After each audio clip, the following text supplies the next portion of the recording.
नमस्कार, स्वागत है आप सभी का अपनी बात में। मैं हूं आपके साथ शिवानी मिश्रा। और वैसे तो पूरे देश में गर्भवती और प्रसूताओं के लिए केंद्र और राज्य सरकारें कई योजनाएं चलाती हैं। बावजूद इसके अस्पताल में बेड नहीं मिलने से लेकर समय पर इलाज के अभाव के चलते गर्भवती और नवजात की जान पर बनाती है। एक ऐसी ही दर्दनाक घटना 7 साल पहले अरवल के खेड़ली में एक प्रसूता को झेलनी पड़ी थी, जिसके चलते उसने अपने 2 नवजात गंवा दिए। दरअसल महिला ने अपने कलेजे के टुकड़ों को खोने के बाद कोर्ट का दरवाजा खटखटाया और बेबस मां की आंखें 7 साल तक न्याय की बाट जोहती रही। और आखिरकार मां की तपस्या और लंबे इंतजार के बाद कोर्ट की नजरें इनायत हुई और पीड़िता के पक्ष में फैसला आया। ये कहानी पहली या किसी एक राज्य की नहीं है। तमाम ऐसी खबरें आती हैं जिस पर सरकार और स्वास्थ्य विभाग को ध्यान देने की जरूरत है।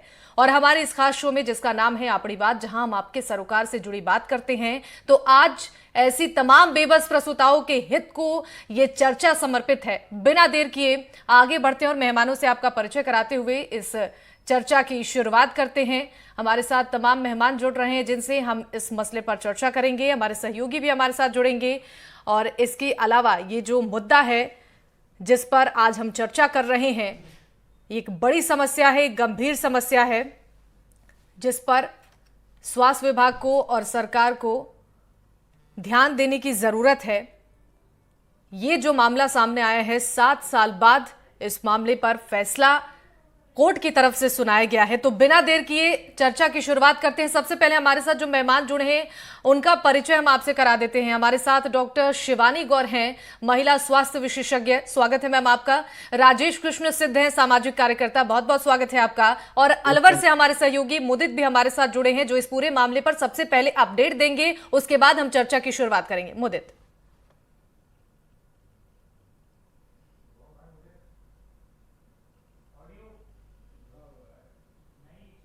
का मुख्य चिकित्सालय का मामला है और वहां पर ये करीब 2016 का ये मामला था, जिसके बाद इस प्रसूता जो कि चित्रकूट की रहने वाली थी, इसके पास ममता कार्ड नहीं था और इस ममता कार्ड नहीं होने के चलते इसको हॉस्पिटल में दाखिला नहीं दिया गया। और दाखिला नहीं देने के चलते के बाद ही जब ये वहां से जाने लगे तो हॉस्पिटल के 200 किलोमीटर की दूरी पर ही इस महिला ने 2 बच्चों को एक साथ जन्म दिया था और दोनों की ही नवजात की मौत हो गई थी।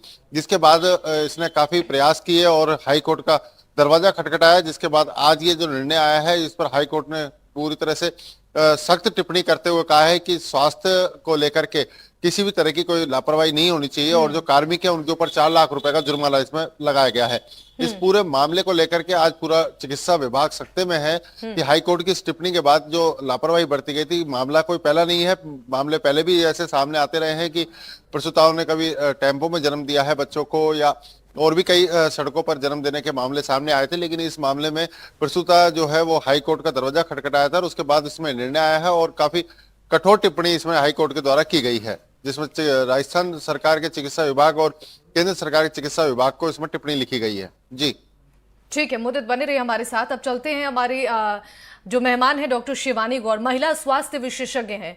मैम, आपसे हम जानना चाहेंगे, आपने इस पूरे मामले को सुना, क्या ये पूरा मामला था? किस तरीके से इलाज के अभाव में प्रसूता ने 2 बच्चों को जन्म दिया, लेकिन दोनों बच्चों की अस्पताल के बाहर मौत हो गई। सबसे पहले हम आपसे ये समझना चाहेंगे कि इस स्थिति में महिलाओं की जो समस्या है वो कितनी गंभीर है और स्वास्थ्य विभाग को इस गंभीर मसले पर किस तरीके से अमल करना चाहिए ताकि ऐसी घटनाएं बार बार ना हो। हाँ जरूर, ये जो घटना है बहुत ही हार्ट ब्रेकिंग और बहुत ही दुखद घटना है कि एक महिला के दोनों बच्चे बचे नहीं। और आज की डेट में मतलब इस सेंचुरी में 2024 में जहाँ इतनी सारी स्कीम्स चल रही हैं महिलाओं की, जहाँ इतना ज्यादा फोकस है हर जीवन को बचाने में, ऐसी घटना बहुत ही अनएक्सेप्टेबल है। जहां तक जो प्रेग्नेंट महिलाओं के लिए स्कीम्स है, जिस समय से उनका गर्भवती उनका डायग्नोसिस होता है, राइट पहले महीने से ही बहुत सारी स्कीम्स हैं कि उन्हें फोलिक एसिड दिया जाए, आयरन दिया जाए, हर महीने चेकअप हुआ जाए, अल्ट्रासाउंड होते हैं रेगुलर, पेशाब की जांच, खून की जांच की जाए और कहीं भी अगर कुछ कमी पाई जाए तो उनका एक हाई रिस्क हेल्थ कार्ड बन जाता है जिससे वो हायर लेवल पे जा सकते हैं। अगर ग्रामीण लेवल पे है तो उन्हें आंगनबाड़ी आशा वर्कर देखते हैं, अगर वो शहर में बड़ी जगह में रहते हैं तो जो प्राइमरी हेल्थ केयर सेंटर्स, जो एडवांस सेंटर्स है जिनमें एडवांस फैसिलिटीज है, वहां जाके वो चेकअप करा सकती है। हाँ। तो कई तरह की स्कीम्स और फैसिलिटीज अवेलेबल है। इस सब के बावजूद ऐसी घटना का होना तो बिल्कुल अनएक्सेप्टेबल है हमारे पॉइंट ऑफ व्यू से। और इसके लिए हमें सीरियस इंट्रोस्पेक्शन करना पड़ेगा कि क्या शुरुआत से इस महिला ने चेकअप नहीं कराया, किस लेवल पे फेलियर हुआ कि एंड में 2 बच्चों की जान नहीं बची। बिल्कुल ठीक है मैम, सही कहा आपने। राजेश कृष्ण सिद्ध हमारे साथ जुड़े हुए हैं, सामाजिक कार्यकर्ता। वो आपकी बातों को भी सुन रहे थे और इस खबर को भी उन्होंने समझा जरूर होगा। जिस तरीके से इलाज के अभाव में ममता कार्ड नहीं है महिला के पास, तो उसे अस्पताल में एंट्री नहीं दी जाती है, और ऐसे वक्त में जब उसे इलाज की जरूरत थी, किस तरीके से यहाँ पर ये बर्ताव किया गया है स्वास्थ्य केंद्र की तरफ से, क्या कहेंगे इस पर? आपकी टिप्पणी क्या होगी? अभी मैं डॉक्टर साहब की बयान सुन रहा था और हमारे एंकर महोदय की भी सुनाई। आए दिन की घटनाएं हैं और इसको ही ध्यान में रखते हुए राजस्थान सरकार ने right to health bill introduce किया था। उसको जब राइट टू इंट्रोड्यूस बिल हुआ तो ये जो डॉक्टर्स का एक लॉबी, जो पूरी चिकित्सा व्यवस्था में एक लॉबी, जो संगठित लॉबी है, उन्होंने इसको प्रेशर मेंटेन करने का काम किया, इसको डाइल्यूट कराने का काम भी किया। उसके पीछे मकसद सरकार का केवल यही था कि आप योजनाएं बनती हैं, योजनाएं कागजों में सीमित होती हैं, कागजों में रहती है, फाइलों में, लेकिन प्रैक्टिकल रूप से उन चीजों में नहीं देखा जाता था। इस पे लायबिलिटी फिक्स करने के लिए राइट टू हेल्थ में इसके तरह के प्रावधान किए गए थे। उसको देख करके ये, क्योंकि डॉक्टर्स का एक संगठित है, वहां जो कोई प्रेग्नेंट महिला जाती है या आम वो जाता है उपभोक्ता या आम मरीज जाता है, तो उसके साथ ही संगठित लोगों के बदतमीजी और उस तरह के आए दिन देखने को मिलता है। और ये उसको बल्कि उस लोग व्यक्ति को दोषी घोषित कराने का प्रयास करते हैं और उन लोगों के खिलाफ बल्कि मुकदमे और यहाँ तक की देखने को मिलते हैं। और ये घटना तो एक बहुत बड़ी घटना है। इस पे एक घटना में मैं सबसे पहले तो हाईकोर्ट को धन्यवाद देना चाहता हूँ और उन लाखों लोगों की तरफ से कि अब केवल जो पूरे देश में अगर कोई जगह बची है जहाँ न्याय की उम्मीद, केवल न्यायालय बचे हैं जहाँ से बाकी सरकार जो है, सरकार योजनाएं बनाती है, योजनाओं को रोजाना अपने हिसाब से तोड़ मरोड़ करके पेश करती है। कभी आप ममता कार्ड की बात करिए, कभी चिरंजीवी कार्ड, कभी ममता कार्ड, केवल वो कागजों में और केवल आम आदमी को लाइन में लगाने का जो कार्य लगातार किया जाता है, उससे बात हुई है। इस घटना की जहां एक तो निंदा की जा रही है, वो तो अच्छी बात है, लेकिन एक घटना के बाद आम लोगों को भी चाहिए, और मैं सरकार से भी और हाईकोर्ट से निवेदन करेंगे कि इसमें सोशल ऑडिट और होना चाहिए ऐसे लोगों के खिलाफ कि भाई इस तरह के जो हॉस्पिटलों में इस तरह की जो नेग्लिजेंसी पाई जाती है, इसकी सोशल ऑडिट हो और इन कमेटियों में जो आम सोशल व्यक्तियों को शामिल किया जाए। क्योंकि डॉक्टर्स की तो ऐसा लगता है कुछ समय से पहले भगवान का दर्जा दिया जाता था, लेकिन अब ऐसा लगता है संवेदना लगभग मर गई है। और कोरोना काल में हमने बहुत इस तरह की घटनाएं देखी हैं कि आम जो मरीज था तड़पता रहा और परेशान रहा, और उसके बावजूद भी बड़े बड़े नर्सिंग होमों ने, मैरिज और जितने हॉस्पिटल है उन्होंने 7 स्टार्स के रूप में एकदम तेजी से डेवलप किया है। ये सब साबित करता है कि इन्होंने अब इसको मिशन ने लेकर के कमीशन का एक धंधा बना लिया है, जिसकी वजह से आम जो लोगों की सरोकार से इनका कोई वास्ता ज्यादा लगता नहीं है। तो मैं तो हाईकोर्ट को पुनः धन्यवाद देता हूं। और ये जवाब बात कही कि अगर इस तरह की योजनाएं सफल हो रही होती तो आए दिन आप देखते हो पीसीपीएनडीटी कानून लागू है, सारे कानून हमारे लागू है, उसके बावजूद भी कन्याएं भ्रूण हत्या हो रही है, हमारा सेक्स रेशियो आए दिन गिर रहा है। ये सब चीजों के पीछे यही है कि जो डॉक्टर, जो मेडिकल वर्ग जो है, वो संवेदनहीन होता जा रहा है। हमको समाज में संवेदनाओं को दोबारा से स्थापित करना पड़ेगा। नैतिक एथिक्स जो खत्म होते जा रहे हैं उनको दोबारा लागू करना पड़ेगा। बिल्कुल सही कहा आपने, और आपने हाईकोर्ट का भी जिक्र किया है, तो एक बार अपने सहयोगी से जरा जान लेते हैं कि इस पूरे मामले पर 7 साल बाद न्याय मिला है, लेकिन हाईकोर्ट की तरफ से क्या कुछ निर्देश जारी किए गए हैं, इसकी भी विस्तार से एक बार जानकारी दे दें। जी बिल्कुल, इस पूरे मामले को लेकर के हाईकोर्ट ने जो निर्णय दिया है उसमें जो कार्मिक है उनके खिलाफ उनको दोषी मानते हुए कार्रवाई के आदेश दिए गए हैं। साथ ही उसमें जो कार्मिक हैं उन्हीं के ऊपर 4 लाख रुपए का जुर्माना लगाया गया है कि जो पीड़िता है उसको 4 लाख रुपए का वो जुर्माना वहन करेंगे। और साथ ही केंद्र सरकार और राज्य सरकार के जो स्वास्थ्य मंत्रालय है उनको निर्देशित किया गया है कि आगे से ऐसी पुनरावृत्ति नहीं हो, इसको लेकर के कार्य योजना तैयार की जाए, जिससे कि इस कार्य योजना में किसी भी प्रसूता को इस बात को लेकर के सिक्योर नहीं रहे कि उनका प्रसव नहीं हो पाएगा या प्रसव नहीं होगा। और इन सभी मसलों को लेकर के उन्होंने टिप्पणी लिखी गई है। इस टिप्पणी में साफ तौर पर कहा गया है कि इसमें राज्य सरकार ही नहीं, केंद्र सरकार भी जिम्मेदार है।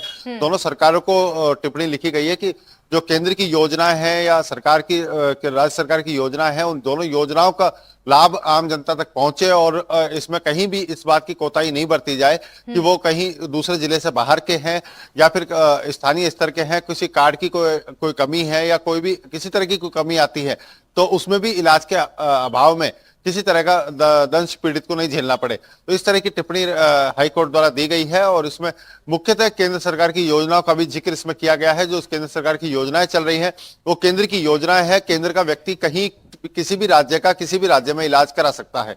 जी ठीक है मुद्दत, बने रहिए। एक बार डॉक्टर शिवानी के पास चलते हैं। महिलाओं का ये पूरा मसला आप बहुत ही नजदीक से इसको समझती होंगी। भारत में 51% महिलाएं स्वास्थ्य संबंधी परेशानियों से जूझ रही हैं। ये आंकड़े 2023 में निकलकर सामने आए थे। ऐसी सिचुएशन में जब एक महिला प्रेग्नेंट हो, उसे उस वक्त सबसे ज्यादा जरूरत होती है डॉक्टर से रेगुलर चेकअप करने की। ये जो मामला निकलकर सामने आया है, ये पहला ऐसा मामला नहीं है। कई ऐसे स्टेट्स है जहां पर ऐसे ऐसे मामले निकलकर सामने आते हैं। कितना जरूरी हो जाता है ऐसी सिचुएशन में महिलाओं को डॉक्टर से ट्रीटमेंट लेना और इस समस्या को गंभीरता से स्वास्थ्य विभाग को भी समझना। शिवानी जी, आपकी बात से मैं बिल्कुल सहमत हूँ। एक प्रेगनेंसी अचानक नहीं होती। प्रसव आपको 9 महीने का समय देता है, विंडो ऑफ अपॉर्चुनिटी है, समय होता है कि आप गर्भवती महिला का चेकअप करें, जांच करें, प्रसव की जो तैयारी है उसकी करें। अचानक अगर दर्द शुरू हो तो कहाँ जाना है, कब जाना है, क्या डॉक्यूमेंट्स लेके जाने हैं, सब तैयारी पहले से आपके पास 9 महीने का समय होता है।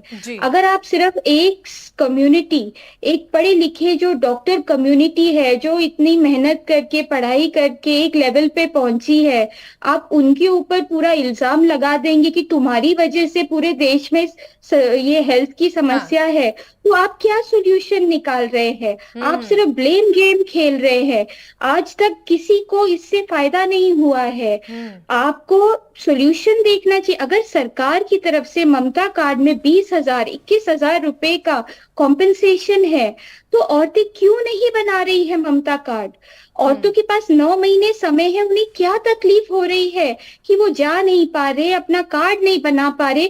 कोई माँ नहीं चाहेगी कि वो ऐसे अपने बच्चों के साथ ऐसी कॉम्प्लिकेशन फेस करे।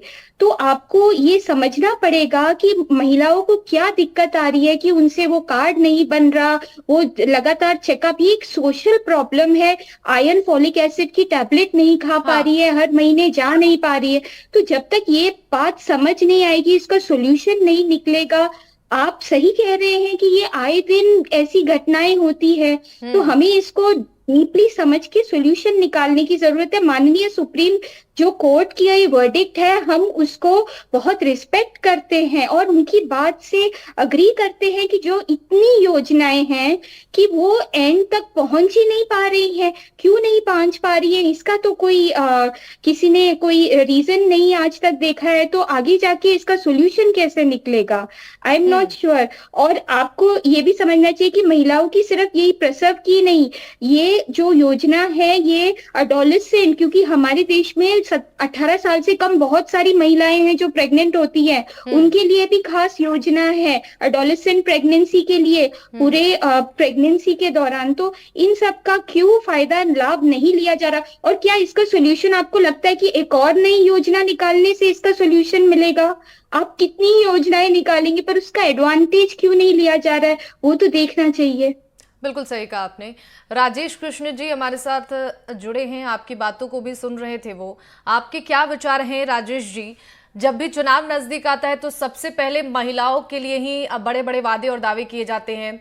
जब चुनाव खत्म हो जाता है तो महिलाओं की क्या स्थिति है, क्या उनके स्वास्थ्य संबंधी उन्हें परेशानी हो रही है, किस तरीके से उनके साथ बर्ताव किया जा रहा है, ये सारी बातें उस वक्त फिर भूल जाते हैं। और अब 7 साल बाद इस मामले में फैसला सुनाया गया, वो भी हाईकोर्ट की तरफ से। क्या कहेंगे इस पूरे मामले को लेकर आप? कितनी जरूरत है ऐसे मामलों को गंभीरता से सोचने समझने और तुरंत फैसला लेने की? मैं अभी डॉक्टर साहब का बयान सुन रहा था और उनका भी बयान सुना है। हाई कोर्ट तो निश्चित रूप से, हाई कोर्ट ने तो इसमें बहुत अच्छा वर्डिक्ट दिया है, और मैं तो कहूँ हाई कोर्ट को बल्कि इन पे जुर्माना लगाने की बजाय इस पे एक कदम और बढ़ा करके काम करना चाहिए था कि ये गैर इरादतन हत्या है एक तरह से देखी जाए तो महिला की, क्योंकि वो व्यक्ति जो आपके वहां तक पहुंच गया केवल लीगल आपने एक कार्ड की वजह से, उसको आपने एडमिट नहीं किया।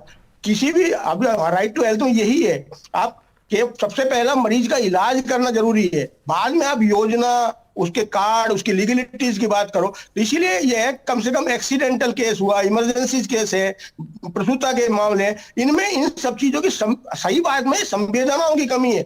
योजनाओं में कमी नहीं, योजनाएं बहुत अच्छी हैं, लेकिन उन योजनाओं को जो इम्प्लीमेंट करने वाले नीचे जो वर्ग है, जिनको जिम्मेवारी डाली गई है, वो चाहे डॉक्टर्स हो, चाहे एडमिनिस्ट्रेशन हो, या अन्य जो लोग हैं, उनमें संवेदना खत्म हो गई है। क्योंकि लोगों का ये जो कल आया आर्थिक हो गया, इनको आर्थिक उस तरीके से उसको देखते हैं। अभी जैसे मैडम भी कह रही है 21,000 की योजनाएं वो बढ़ा रही, अगर उन्होंने नहीं बढ़ाई होती तो वो तो लास्ट के दिन जहां तक पहुंची है, उस टाइम ममता कार्ड उनके पास नहीं था। बाकी तो उन्होंने उससे पहले एक आध बार जो चेक किया है, उसको उन्होंने सोनोग्राफी भी कराई है, उसमें एफ फार्म की भी सोशल ऑडिट होती है, एफ फार्म भी भरे जाते हैं, वो सब चीजें जब उनके पास सब चीजें शामिल थी, उसको सबको ध्यान में रखते हाईकोर्ट ने इतना बड़ा निर्णय लिया है। और उस सब में केवल ये था कि उसके बाद मौके पे उस टाइम ममता कार्ड नहीं था, और ममता कार्ड नहीं होना कोई इतना बड़ा अपराध नहीं था उसका। वो बाद में एक दिन बाद भी, 1 घंटे बाद भी शामिल किया जा सकता था, नहीं होता तो उसका चार्ज लिया जा सकता था, लेकिन उसको केवल इसलिए इलाज ना करना, ये संवेदनहीनता है, ये गैर इरादतन हत्या है, ये गैर इरादतन हत्या। इतने ऐसे लोगों के खिलाफ जो एक्सीडेंटल केस में, इनमें जो पहले इलाज से पहले जो लीगलिटी की बात और अपनी योजनाओं की जो बात है, उन पर ध्यान नहीं देकर के पहले इलाज पर प्राथमिकता दी जाए और उनको ध्यान में रखे। अगर इसमें कहीं भी जो अगर चिकित्सा वर्ग या जो अन्य वर्ग इसमें पाया जाता है, तो उनके खिलाफ सही है, सरकार को चाहिए कि नई उसमें आरटीएस में शामिल किया कि इनके खिलाफ गैर इरादतन हत्या का मुकदमा दर्ज किया जाए। बिल्कुल सही कहा। आपके कहने का मतलब ये है कि सिर्फ योजनाएं बनाना ही नहीं, बल्कि धरातल पर उन योजनाओं का फायदा मिलता है कि नहीं, इस बात पर ध्यान देने की ज्यादा जरूरत है। डॉक्टर शिवानी, आपने एक बात कही कि महिलाओं को भी एक्टिव होना जरूरी है, क्योंकि उन्हें भी अपने स्वास्थ्य को लेकर सजग रहना चाहिए। ऐसी स्थिति में ममता कार्ड बनवाने के लिए भी उन्हें एक्टिव होना पड़ेगा, उन्हें खुद ही स्टेप लेना पड़ेगा, लेकिन कई ऐसी जगहों पर ग्रामीण क्षेत्रों में महिलाएं इस मामले में एक्टिव नहीं होती हैं। तो उन महिलाओं के लिए आप क्या मैसेज देना चाहेंगे कि ऐसी स्थिति में, ऐसी अवस्था में महिलाओं को सतर्क और सजग रहना अपने स्वास्थ्य के प्रति कितना जरूरी हो जाता है? हाँ शिवानी जी, ये बहुत ही इम्पोर्टेंट बात और बहुत ही इम्पोर्टेंट मैसेज है गर्भवती महिलाओं के लिए। कुछ ऐसे कंडीशंस होते हैं जिसमें बहुत ज्यादा रिस्की होती है प्रेगनेंसी, जैसे इस केस में जुड़वा बच्चे थे, तो या जुड़वा बच्चे हैं, उम्र 18 साल से कम है, 35 साल से ज्यादा है, पहले आपका कोई मिसकैरेज या अबॉर्शन हो चुका है, आपके परिवार में डायबिटीज, हाई ब्लड प्रेशर की बीमारी है, या आपको प्रेगनेंसी के गर्भावस्था के दौरान कोई भी प्रॉब्लम हुई है, जैसे ब्लीडिंग, या आपकी अल्ट्रासाउंड में जो अवल नाल है उसकी पोजीशन बहुत नीचे आई है, इन्हें हम डेंजर साइंस बोलते हैं। किसी भी गर्भवती महिला को अगर इसमें से कोई भी साइन है तो उन्हें बहुत क्लोज सुपरविजन में रहना चाहिए, अपने डॉक्टर के रेगुलर चेकअप कराने चाहिए और डिलीवरी, प्रसव की तैयारी पहले से ही करें एक बड़े सेंटर में जहां सरकार की सारी फैसिलिटीज अवेलेबल है। अगर आपके पास जाने का समय नहीं है तो कम से कम 2 विजिट, एक 3 महीने की और एक 7 महीने की, ये विजिट स्किप बिल्कुल नहीं कर सकते। ये एब्सोल्युटली मैंडेटरी है, ये विजिट होनी चाहिए ताकि जो हेल्थ केयर वर्कर्स है आपकी मदद कर सके, ये पहचान सके कि आप में कोई हाई रिस्क फैक्टर है, आपके ऊपर ज्यादा नजर रख सके। तो ये बहुत इंपॉर्टेंट मैसेज मैं गर्भवती महिलाओं तक पहुंचाना चाहती हूँ। बिल्कुल शिवानी जी, बहुत ही इंपॉर्टेंट मैसेज था। आई थिंक जो भी महिलाएं या फिर जो भी दर्शक इस खबर को इस वक्त सुन रहे होंगे, आपके मैसेज को सुन रहे होंगे, जरूर मुझे लगता है कि आगे ऐसी लापरवाही कोई भी नहीं करेगा। हमारे सहयोगी मुदित के पास एक बार चलते हैं और इस पूरे मामले पर हाई कोर्ट की तरफ से जो फैसला सुनाया गया है, इस पूरे मामले में 4 लाख रुपया मुआवजा भी देने का ऐलान किया गया है। इसको लेकर क्या कुछ जानकारी, कब तक इन सभी बातों को लेकर जो निर्देश दिया गया है उसको लेकर सब कुछ क्लियर हो पाएगा? जी बिल्कुल, इस पूरे मामले को लेकर के हाईकोर्ट के आदेश के बाद सचिव राजस्थान सरकार, सचिव स्वास्थ्य मंत्रालय, केंद्र सरकार सभी को इसमें चिन्हित किया गया है और इस मामले को लेकर के राजस्थान के सचिव स्वास्थ्य विभाग को इस बात के लिए निर्देशित किया गया है और साथ ही उन्होंने इस पूरे मामले का फीडबैक अलवर सीएमएचओ से भी लिया है और सीएमएचओ ने उस डॉक्टर जो उस टाइम जो कार्मिक यहाँ मौजूद थे उनको भी इस मामले में चिन्हित किया है, कौन लोग यहाँ मौजूद थे और इस पूरे मामले को लेकर के अलग से एक रिपोर्ट बना करके सचिव राजस्थान सरकार के स्वास्थ्य मंत्रालय को भेज दी है और वो रिपोर्ट हाई कोर्ट में पेश होगी। उसके बाद ही आगे इसमें निर्णय होगा कि कौन कार्मिक इसमें शामिल थे, क्योंकि स्वास्थ्य विभाग को इसमें पार्टी ना बना के उन कार्मिकों को बनाया गया है जो उस टाइम कार्मिक यहाँ मौजूद थे। उन कार्मिकों के द्वारा ही ये 4 लाख का मुआवजा उसको दिया जाएगा, उनके सैलरी पैकेज से या किसी भी तरह से उनसे काट करके इस महिला को देना है। लेकिन जो पूरा मामला जब ये सामने आया है उसके बाद से स्वास्थ्य विभाग में काफी इस बात को लेकर के चर्चा है कि इस तरह की किसी तरह की कोई लापरवाही सामने नहीं आए दोबारा से, इसको लेकर के भी अब स्वास्थ्य विभाग की ओर से कदम उठाए जा रहे हैं और इस मामले की रिपोर्ट राजस्थान सरकार के स्वास्थ्य विभाग को भेज दी गई है। जी बिल्कुल ठीक है, राजेश जी के पास चलते हैं। राजेश जी, ये मामला बेहद गंभीर है और सिर्फ राजस्थान ही नहीं बल्कि देश भर के अलग अलग राज्यों में ये सामान्य है और ऐसी जो घटनाएं हैं वो अक्सर घटित होती रहती हैं। लेकिन कितना जरूरी हो जाता है महिलाओं की सुरक्षा के अलावा उनके स्वास्थ्य पर फोकस करना और जो भी योजनाएं सरकार की तरफ से महिलाओं के स्वास्थ्य के हित में बनाई जाती है उनको सही तरीके से धरातल पर प्रमुखता के साथ इस पर ध्यान देकर और इसका फायदा पहुंचाना। मैं आपके चैनल के माध्यम से कहना चाहता हूं, जो राजस्थान सरकार ने जो आरटीएच इंट्रोड्यूस किया है, ऐसा पूरा राइट टू हेल्थ पूरे देश में लागू होना चाहिए, जिसमें एक्सीडेंटल केस, प्रसूति के और जैसा अभी हाईकोर्ट वाले जो बात कही है कि कर्मचारियों से ले जाए, उन कर्मचारी तत्काल है वो तो चिन्हित हो चुके, लेकिन उसके अलावा जिन लोगों की जिम्मेवारी थी 9 महीने तक उनकी मॉनिटरिंग करने की, चाहे आशा वर्कर हो, चाहे यशोदा हो, जो आंगनवाड़ी कार्यकर्ताएं थी, हेल्थ वर्कर्स थे, उन्होंने 9 महीने तक क्या किया? क्या उन्होंने उनकी मॉनिटरिंग नहीं की? अगर की उन्होंने 2-3 महीने पहले जब टेस्ट कराए थे तो की सोनोग्राफी जब की तो उसमें पीसीपीएनडीटी का फार्म की क्या सोशल ऑडिट स्थितियां थी, उन लोगों पर भी इस पे लायबिलिटी फिक्स की जानी चाहिए। बिल्कुल, तो आप लोगों ने जो आज इस चर्चा में शामिल होकर जो महत्वपूर्ण बातें कही है, मुझे उम्मीद है कि जो भी लोग इसे सुन रहे होंगे, इस वक्त इस मैसेज को सुन रहे होंगे, जरूर इस पर अब आगे ध्यान देंगे। हालांकि इस पूरे मामले को लेकर 7 साल का लंबा इंतजार लगा, लेकिन आखिरकार प्रसूता को न्याय मिल चुका है। आप तीनों का बहुत बहुत शुक्रिया हमारे साथ जुड़ने के लिए, अपना कीमती वक्त हमारे साथ साझा करने के लिए। और चलिए यहां पर रुकेंगे एक छोटे से ब्रेक के लिए, फौरन लौटेंगे।